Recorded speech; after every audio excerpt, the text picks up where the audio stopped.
Facts about या for pollen grain,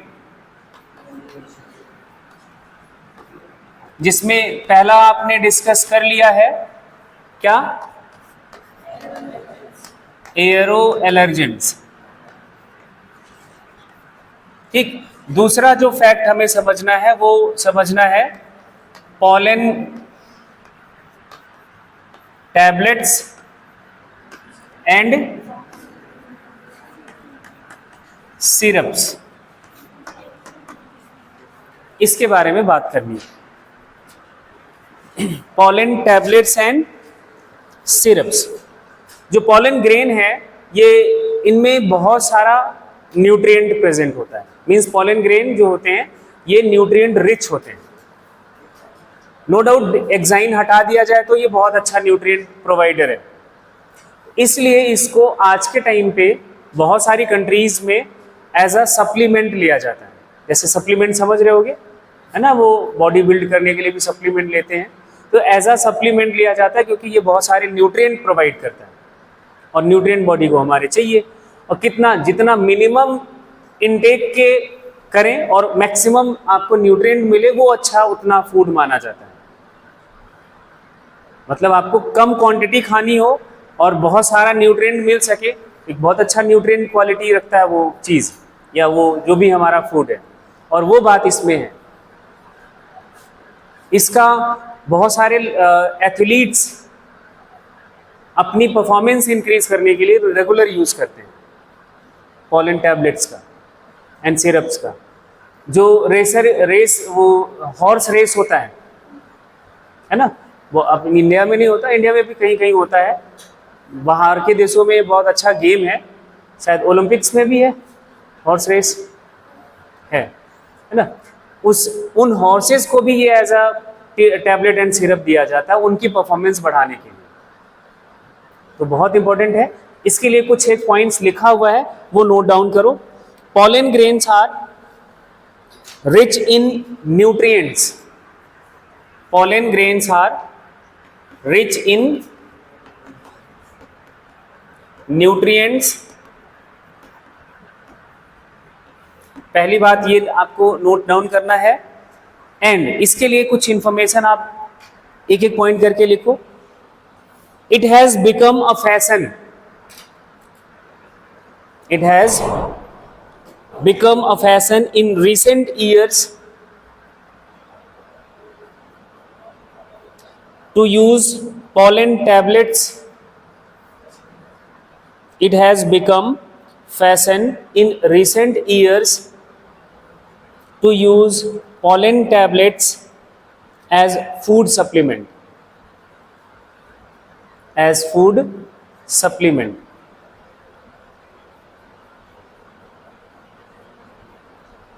ठीक, next point लिखना। In western countries, western countries समझ रहे हो, है ना, जो western countries, a large number of pollen products, a large number of pollen products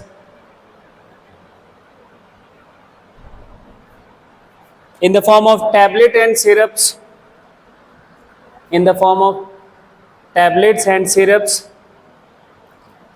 are available in market.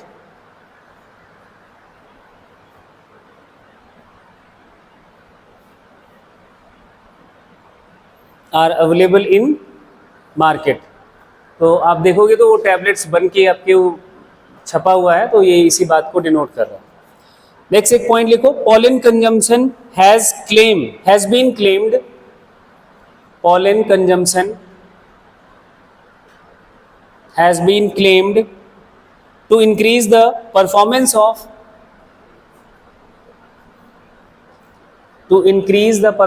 of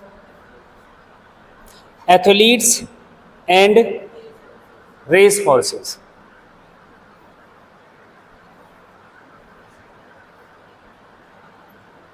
इतनी बात आपके दिमाग में जरूर रहनी चाहिए।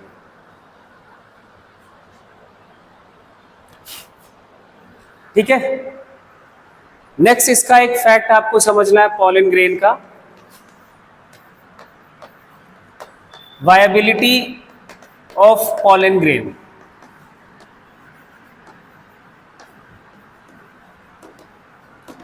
वायबल रहने का मतलब क्या होता है? जिंदा रहना। पॉलन ग्रेन की जो अलाइव रहने की ड्यूरेशन है, का मतलब होता है कि कोई भी पॉलन ग्रेन कितने टाइम तक अलाइव रह सकता है। इनकी वायबिलिटी में भी वेरिएशन है।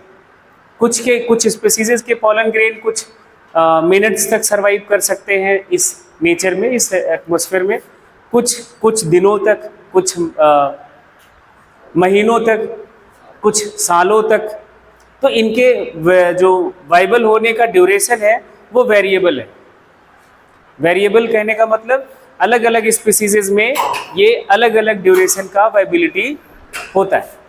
कुछ दिनों की बात करें, कुछ घंटों में ही कुछ मर जाते हैं। मरने का मतलब नॉन वाइबल हो जाए, नॉन लिविंग उसमें कन्वर्ट हो जाए।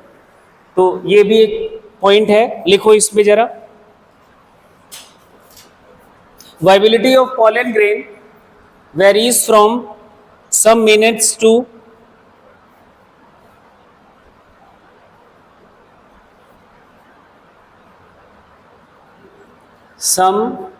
few minutes to few months, ऐसा लिखना।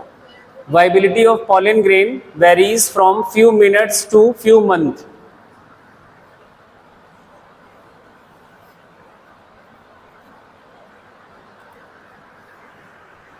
नीचे लिखना pollen grain of cereals. Cereals बोले तो अनाज वाले जो पौधे हैं, जैसे राइस है, वीट है, इन सब के पॉलन ग्रेन सरवाइव करते हैं अबाउट 30 मिनट्स। About 30 minutes. इनकी वाइबिलिटी सिर्फ 30 मिनट्स की है। मतलब एंथर से रिलीज होने के बाद ये 30 मिनट तक सरवाइव कर सकते हैं, उसके बाद इनकी डेथ।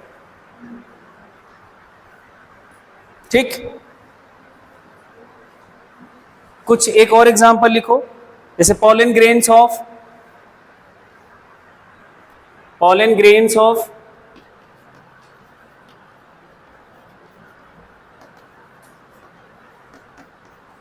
रोजेसी। एक फैमिली का नाम है जिसका रोज रिप्रेजेंटेटिव है। लेग्यूमिनेसी, ये आप समझ ही रहे होगे। And Solanaceae. इनके पॉलन ग्रेन सरवाइव करते हैं फॉर फ्यू मंथ्स। कुछ महीने तक ये एटमॉस्फेयर में सरवाइव कर सकते हैं।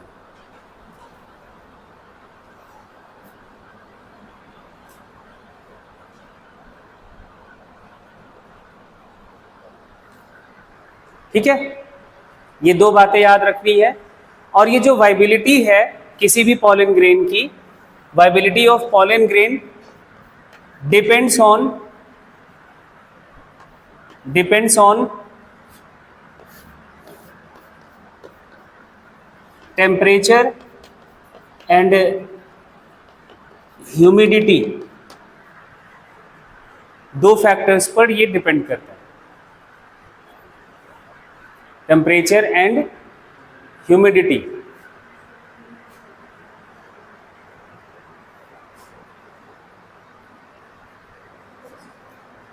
ठीक है। नेक्स्ट एक और फैक्ट नोट करो, और ये अब जो लिखने जा रहे हो, ये 2 बार तो मेरे कैरियर में नीट का क्वेश्चन बन चुका है, उसके पहले तो बहुत बार बन चुका है। 2016 का भी रहा है, 2020 का भी रहा है। नेक्स्ट जो आपका फैक्ट है, पॉलन बैंक। ब्लड बैंक का नाम तो सुना ही होगा, जिसमें क्या करते हैं, ब्लड स्टोर करते हैं। वो तो डोनेशन अलग बात है, डोनेशन कैंप लगता है। ब्लड बैंक में जो काम का, ब्लड बैंक का पर्पस है that is the storage of blood, या हम कह सकते हैं कि that is a place where different types of blood groups are stored, जितने भी पॉसिबल ब्लड ग्रुप्स हैं, ए बी एन, वो जो भी होता है ना, इसलिए ब्लड बैंक बनाया गया भाई, क्योंकि easily accessible blood group matching नहीं हो पाता, वहां से मिल जाता है। यहाँ पॉलन बैंक सेम बात है, ये भी एक स्टोर हाउस है, किसका? डिफरेंट पॉलन ग्रेन्स का, डिफरेंट स्पीसीज के पॉलन ग्रेन्स का, अलग अलग स्पीसीज के पॉलन ग्रेन्स को स्टोर करा जाता है पॉलन बैंक में। किस पर्पस के लिए? कोई अच्छी वैरायटी बनानी है, जिसे आप बोलते हैं, यहाँ एक टर्म देते हैं प्लांट ब्रीडिंग। ब्रीडिंग वर्ड से हम क्या करते हैं, ब्रीडिंग से क्या समझते हैं? सेलेक्टिव मेटिंग करवाना। क्या करवाना? सेलेक्टिव मेटिंग करवाना, दो सेलेक्टिव स्पीसीज के बीच क्रॉस करवाना, फर्टिलाइजेशन करवाना, मेटिंग करवाना, दैट इज अ ब्रीडिंग। अब यहाँ प्लांट ब्रीडिंग का मतलब है कि दो अलग अलग प्लांट स्पीसीज के पॉलन ग्रेन्स को जो सेलेक्टिव हैं, जैसा आप स्पीसीज चाहो उसके बीच आप क्रॉस कराना, that is the purpose of this pollen bank. जहाँ पे बहुत सारी स्पीसीज के पॉलन ग्रेन रहेंगे तो आप सेलेक्टिव मेटिंग आराम से करवा सकते हो, क्योंकि ऑप्शंस बहुत हैं। तो इसको लिखो, that is a store house of different species pollen grain।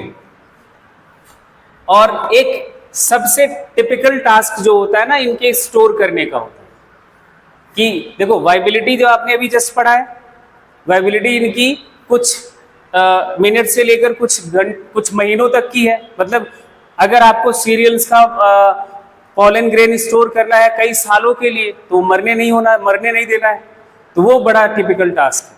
इसको पूरा किया जाता है, इसको स्टोर करा जाता है इन पॉलन ग्रेन्स को लिक्विड नाइट्रोजन में। किसमें? लिक्विड नाइट्रोजन में, जिसका टेम्परेचर है -196 डिग्री सेल्सियस। ये टेम्परेचर पूछा गया है।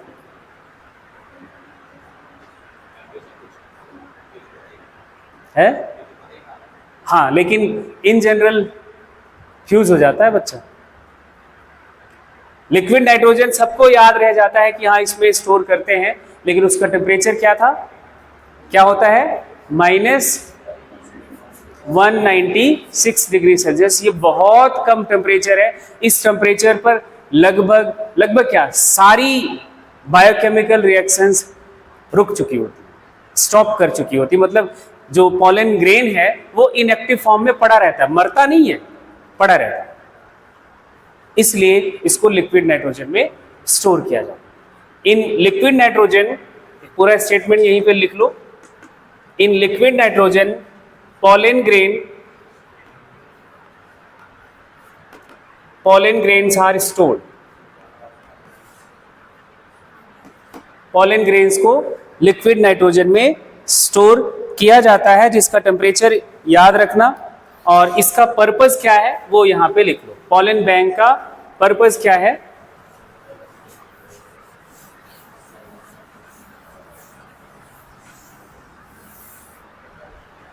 क्या लिखेंगे? इसका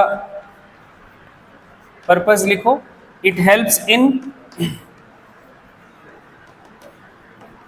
प्लांट ब्रीडिंग प्रोग्राम। ऐसा गवर्नमेंट जो है, गवर्नमेंट बहुत सारे ऐसे प्लांट ब्रीडिंग प्रोग्राम चला रही होती है, जिससे आपको नए नए, गवर्नमेंट के साथ साथ एनजीओज भी बहुत हैं, प्राइवेट कंपनीज भी बहुत हैं, जो अलग अलग ये हाइब्रिड सीड्स बनाने के लिए वो ये सब सारे काम कर रहे होते हैं। हाँ हाँ, जिंदा तो रहेंगे, जिंदा तो रहेंगे,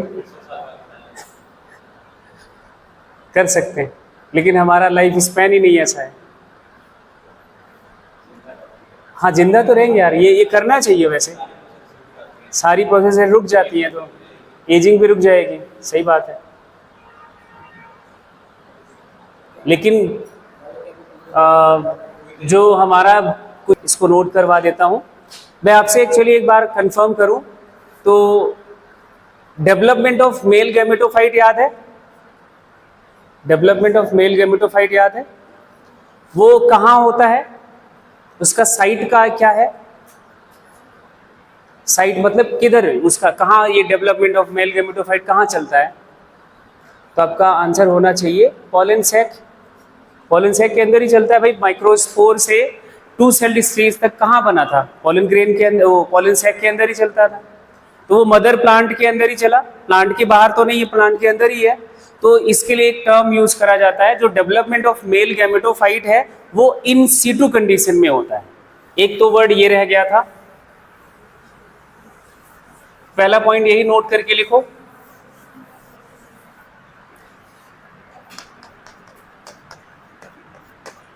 development of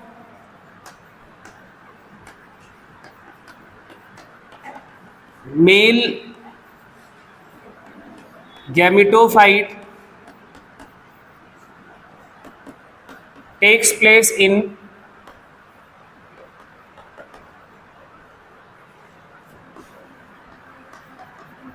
mother plant.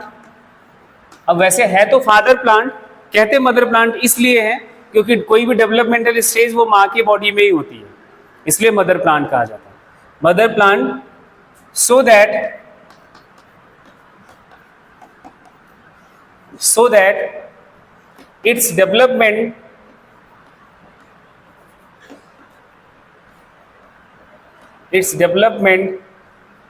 is in, अब मैं जो वर्ड लिख रहा हूं इसको ध्यान से लिखना, in situ condition.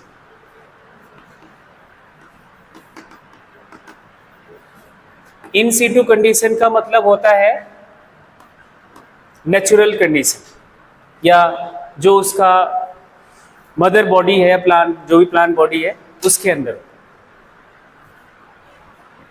Ex situ condition का मतलब होता है बाहर। जैसे हमारा, ऐसे आप समझ सकते हो, जाइगोट के बाद एम्ब्रियोनिक डेवलपमेंट 9 महीने का माँ की बॉडी में होता है, that is a in situ development.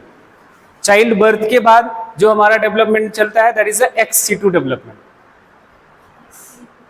Ex e x लिखते हैं,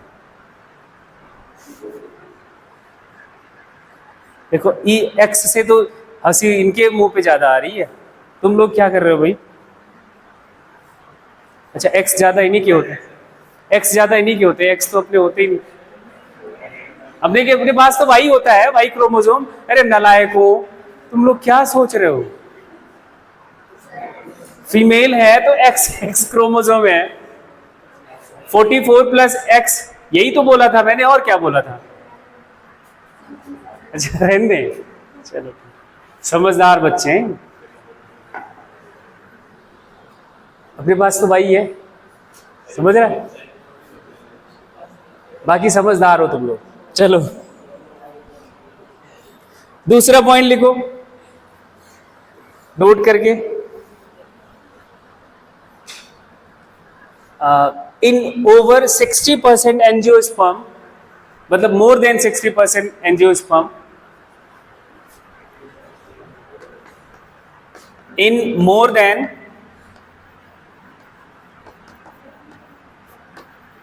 60% angiosperms,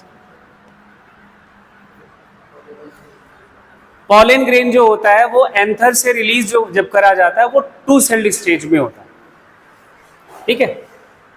pollen grain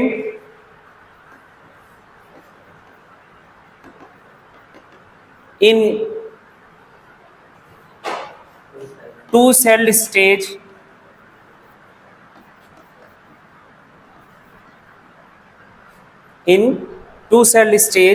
comes out from pollen sac। इसलिए मैंने आपको सिर्फ 2 सेल्ड स्टेज तक ही बताया था, ठीक है। लेकिन जो बचे 40% है, वो जो बचे 40% है उनमें जो पॉलन ग्रेन है वो 3 सेल्ड स्टेज में बाहर आता है। पॉलन जो सैक है वो जब डेhiscence होता है एंथर का तो वो 3 सेल्ड स्टेज में होता है। तो होता क्या है, आगे वही जो मेल गैमेटोफाइट का डेवलपमेंट है ना, एक स्टेप और आगे बढ़ जाता है। इन 60% में वो स्टेज जो भी मैं बताऊंगा डेवलपमेंट का, वो स्टिग्मा पर चलता है। कहाँ पे चलता है? स्टिग्मा पर चलता है। लेकिन 40% में वो इनसाइड द पॉलन सैक चलता है। क्या होता है देखो, हाँ, एक जो जनरेटिव सेल आपने बनाया था जब आपने लास्ट पॉलन ग्रेन का 2 सेल स्ट्रक्चर देखा था, तो क्या था, एक वेजिटेटिव सेल था और एक जनरेटिव सेल था, एंटाइन था और एक्साइन था। मैं रफ डायग्राम बना रहा हूं। जब इसको बोलते हैं 2 सेल्ड स्टेज, क्या बोलेंगे? 2 सेल्ड स्टेज। 60% एंजियोस्पर्म का पॉलन ग्रेन इसी स्टेज में पॉलन सैक से बाहर आता है, मींस एंथर डेhiscence के दौर में पॉलन ग्रेन इसी स्टेज में होता है। लेकिन 40% में एक स्टेप और आगे चलता है। इसमें जो जनरेटिव सेल है, ये कौन सी सेल है? वेजिटेटिव सेल है, और ये जनरेटिव सेल है। Generative cell divides by mitosis. किससे डिवाइड करती है? माइटोसिस से डिवाइड करती है। तो आपको ये बात पक्की पता है कि जब कोई सेल माइटोसिस से डिवाइड करेगा तो 2 सेल बनाएगा, ठीक है। तो एक वेजिटेटिव सेल है, एक वेजिटेटिव सेल में 2 जनरेटिव सेल नहीं बनेंगे। जनरेटिव सेल डिवाइड करके जो 2 नए सेल बनाती है, इनको दोनों को कहा जाता है मेल गैमीट। क्या कहा जाता है? 2 मेल गैमीट बनाता है जनरेटिव सेल। इन 60% में ये जो डेवलपमेंटल स्टेज है वो स्टिग्मा पर होगा। पॉलिनेशन के बाद पॉलन ग्रेन कहां पहुंचेगा? स्टिग्मा पर। तो वो स्टिग्मा पर होता है। लेकिन 40% में ये ऑलरेडी पॉलन सैक के अंदर ये डेवलपमेंटल स्टेज पूरा होके जो पॉलन ग्रेन है वो 3 सेल्ड स्टेज में ही पॉलन सैक से बाहर आता है। इसको बोलते हैं 3 sailed stage of pollen grain, PG. बोलो, बात समझ आ गई? अब मैं एक और वर्ड यूज करने जा रहा हूं। ये 2 सेल्ड स्टेज ऑफ पीजी है और वो 3 सेल्ड स्टेज ऑफ पीजी है। इस 2 सेल्ड स्टेज ऑफ पीजी को बोला जाता है यंग पॉलन ग्रेन। क्या बोलते हैं? Young pollen grain. और इसको बोलते हैं मैच्योर पॉलन ग्रेन। सिर्फ एक वर्ड चेंज होगा और कहानी बदल जाएगी। अब मैं आपको कहानी समझाता हूं, सवाल कैसे पूछता है।